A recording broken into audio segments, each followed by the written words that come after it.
त्यानंतर आपण प्रार्थना समाजाबद्दल जाणून घेणार आहोत। तर प्रार्थना समाजाची स्थापना 1867 मध्ये मुंबई या ठिकाणी आत्माराम पांडुरंग तरखडकर यांनी केलेली आहे। तर यानंतर आपण प्रार्थना समाजाच्या तत्वांचा अभ्यास करणार आहोत।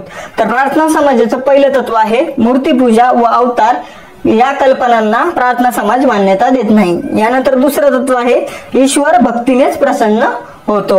यानंतर जीवात्मा व परमात्मा हे एकच नसून वेगवेगळे आहे, हे प्रार्थना समाजाचं तिसरं तत्व आहे।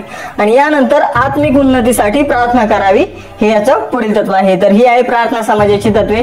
आता प्रार्थना समाजामध्ये अशी काही दिग्गज मंडळी होती की ज्यांनी पुढे जाऊन काही महत्त्वाच्या संस्थांची स्थापना आपल्याला केलेली दिसून येते। तर depress classes mission Vitthal Ramji Shinde यांनी अस्पृश्यांसाठी डिप्रेस क्लासेस मिशनची स्थापना केली होती।